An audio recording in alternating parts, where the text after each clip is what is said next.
So Ian Garry responded to Sean Strickland and all the haters, and he did not disappoint. He did not disappoint. What did I say about this guy? What have I been saying? I said he's going to be a world champion. I think the way that he handles this is going to dictate what we can expect from him, and he did not disappoint talking about Sean Strickland and talking about the haters. Also, in case you guys didn't hear, Dana White called Logan Paul a liar. He said he's a big, fat liar. So we're going to talk about that as well. So my two favorite topics, Logan Paul and Ian Garry this week anyway. So that's what we're going to do. But first, unless you want to break this little kid's heart, why don't you subscribe to the channel? Look at her face.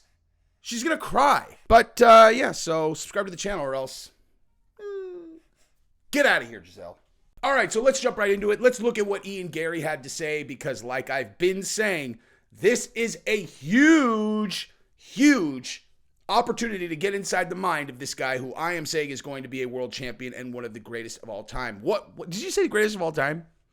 That might be a stretch. But he's going to be an all-time great fighter. Is that different than what you said? I don't know. I can't say what, I really believe that. Anyway, so let's watch. Ian Garry posted a clip to his Instagram today responding to Sean Strickland's Twitter rant last night. Ian has his comments turned off on his Instagram and his replies turned off on his Twitter. Last night, Sean tweeted, "Fucking made his Twitter private. LMAO. Y'all bullied him too much." More people talk, the harder I work. Got more people to prove wrong. It's not fueling me. It's pissing me off. Okay. Yeah, bring reach. Now we've got, I might have to win a middleweight world title before I win the welterweight. Listen, dude, let me tell you something right now. Do you see me do a lot of fight breakdowns? No, you don't. Do you see me do a lot of things that a person like Bisping will do an obviously much more credible job of? No, you don't. What do I fancy myself very good at is reading the people, dude. Looking at a guy and being like, is this guy nervous? Does this guy look nervous? What's his poker face? Is he pretending to be confident? Is he actually confident? Let me tell you this unequivocally. People messing around with Ian are not doing Luque any favors right now. This is going to make him fight better. I would bet my fucking life on that. I would literally bet my fucking life on that. I'm never wrong about this kind of thing, dude. He might lose. I'm not saying he's going to win, but he's going to fight better and he's going to train harder. And I want to say this. Okay, so I was on, I don't know if you guys saw this, but I went on Fighter and the Kid yesterday, just like super quick. Like Shab called me and we talked about the Ian Garry situation. You know, like, I don't know, look like this. Jesse on fire. He knows the down low on all this. Should we call him so you and I don't sound like idiots? Yeah, so if you guys, like, you can watch Fighter and the Kid I think I actually posted it today, but we recorded it yesterday. So what we were talking about on there is just like, how he's going to handle it, that we both think he's going to be a world champion. But also, Shab was saying his wife is blowing it, running his social media. And let me say this, I totally agree with that.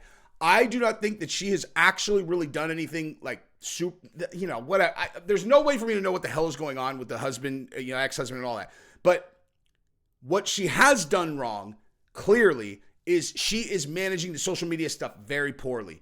She turned off his comments. She turned off his likes. She turned all that stuff off. Why? Why on earth would you do that?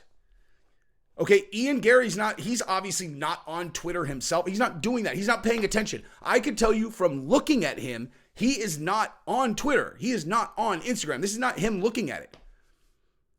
So you turning off the comments, you are limiting engagement for Ian Garry, who is going to fight in 2 weeks. What the fuck are you doing?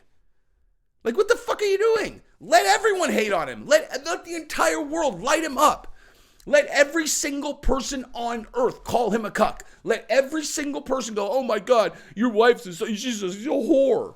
Who fucking cares? It's engagement. Grow the fuck up. Do you understand how this game works? You turned off his comments? It's stupid. That's a bad decision.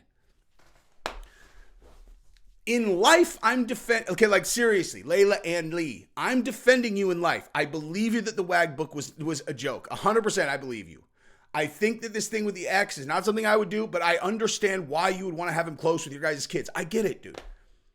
I have no suspicions about you. If you watched the Fighter and the Kid yesterday, I completely defended you guys. I have your back on all of this. But you are fucking up when it comes to his social media. All of this is good for Ian. You need to just take your ego and just put it somewhere else. People are going to talk either way. But limiting engagement on social media is fucking dumb. That is not smart. Let everyone light him up. Gather that engagement like it's fucking food and you're trying to hibernate or something. What? What was that metaphor that you just fucking used? I think something about gathering food for hibernation. That's weird, dude. I'm starving. I'm sorry. I'm fucking starving. I'm about to take Giselle to Who's Number One and I need to eat. I need to do this video and then I got out of here. But anyway, so seriously, don't do that.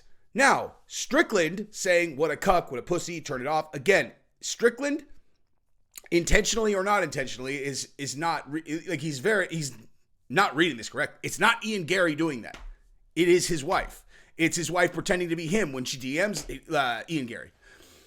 But Ian Garry, when he says, "Oh, I might have to come for the middleweight title first," like, dude, they should for sure do that fight. Ian Garry's fucking huge too, dude. He's a huge welterweight.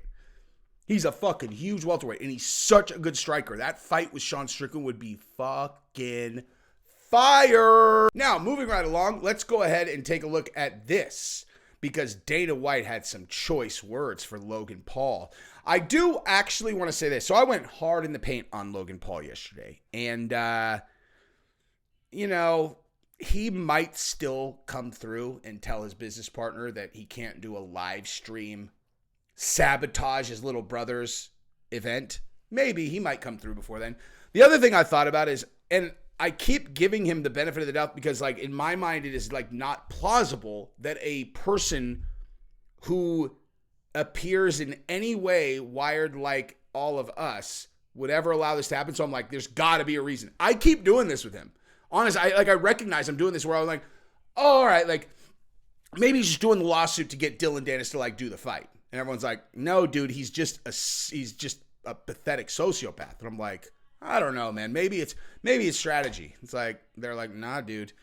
This thing with his brother, I'm like, well, obviously, given how supportive Jake has been and the fact that it's his little brother, there's no fucking way he would let him do this to his little brother unless he is literally like a malignant narcissist. Like, you can't let someone do that to your little brother.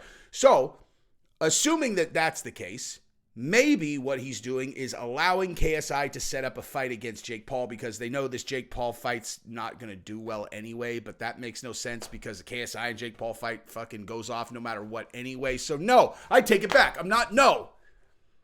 Get it together, dude. Get it together. I mean, for God's sake. Someone in the comments yesterday, they're all, hey, if you think he's such a pussy, why don't you challenge him to fight? I'm like, you really think Logan Paul is stupid enough to fucking challenge me to a fight and think that he's, like, doing anything except me, like, handing me fucking $10 million? You know what I mean? Like, you really think he's that dumb? Like, I mean, if he's seriously that dumb, I mean, sure, yeah. Yeah, hey, Logan, let's fight, dude. Let's definitely fight. They're all, well, he'll kick your ass. I'm like, kick my ass, huh? He'll kick my, okay, yeah, sure, maybe. It's possible. It's also possible I knock him out. But the other thing is this. Even if he laid me out flatlined, do you have any idea what I would do with that kind of exposure? I would fuck the world's mouth for the next 30 years. Go ahead, put me on that platform. Starch me, flatline me, have them carry me out to an EMT, a fucking ambulance, or they're like, Jesus, is he going to make it? Logan Paul really kicked his ass. And then I'm on an international stage with this mouthpiece, and I'll fuck the world's mouth for 30 fucking years. I will print money. I'll carry stacks like this around with me everywhere that I go. Forever. Like, this will be pocket change to me. They're like, dude, what the fuck? You have $50,000 on you? Yeah, I got 50 grand on me. Why? Because, bitch, why the fuck wouldn't I? Logan Paul put me on a stage like that and just gave me a platform. Me. He gave me what did you think was going to happen? This is fake money, by the way. Anyway, so yeah, that's not a threat, you fucking idiot. Whoever said that, like, you think that, like, Logan could not do me a bigger favor than that if he just handed me $10 million. I would make much more than $10 million over my career if he actually did that. Anyway, so continuing on to what Dana said, let's just look at this. So Dana said that the numbers from the Logan Paul and Dylan Dennis fight are he's like, they are lying motherfuckers. That's what he said. Oh, by the way, if I were to fight Logan Paul, I would if you put USADA in the same state as me, it would go wee. I would come in there so juiced to the gills, it would be hilarious. They'd be like, so you're natty? I'm like, yeah, I'm natty. They're like, I thought you weren't even natty before that you guys booked this fight. I'm like, no, I wasn't. They're like, well, geez, you look a lot stronger. I'm like, I am. And faster. And my endurance is endless because I'm definitely on EPO, just like him. So we'll be on an even playing field. He's pretty big. I know. Have you ever seen me punch anything? I'll take a starch knockout. I don't give a fuck, dude. Give me that platform. I would tell him in advance. I'll be like, dude, I'll walk out there with my hands down and let you fucking decapitate me. Just give me that fight, please. But if you get knocked out, you get embarrassed. No, I don't. It's embarrassing if I say it's embarrassing. You don't get to dictate what's embarrassing to me. Give me that platform. Anyway, so Dana White knows a thing or two about pay-per-view business. With a huge part of the UFC's business stemming from the last 12 events per year, yada, yada, yada, he says, I haven't heard about anybody selling a lot of pay-per-views lately, White told Full Send Podcast. Let me tell you how hard it is to sell 1.3 million pay-per-view buys. If you did sell 1.3 million, if you sold 700,000 pay-per-view buys, they'd be putting on fights 10 times a year. When you hear those kinds of numbers fly around pay-per-view world, they're lying motherfuckers. Don't ever believe that shit.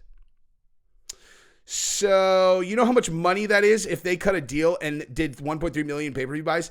Anybody who's been on any of these fucking horrible boxing shows, and I like Logan Paul, and some of these guys are involved in this shit. If you come out and you say that you did 1.3 million pay-per-view buys an event, you're a lying motherfucker through your teeth, lying through your teeth. The amount of money you fucking make, they be doing pay-per-views all the fucking time. Let me tell you what, every pay-per-view distributor out there would want them, and Showtime wouldn't have went out of business.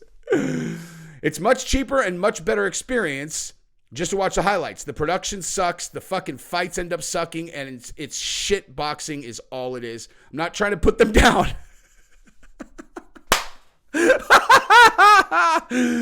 Oh, I love Dana, dude. I love this guy, dude. I love this guy. He just sounds so much like me, you know, like, and I'm like, I'm not trying to like do a Dana impression. I usually go off like that. And then I feel extremely, extremely self-conscious. Like after I did my video about Logan yesterday and I watched it back, I was like, fuck, why did I do that?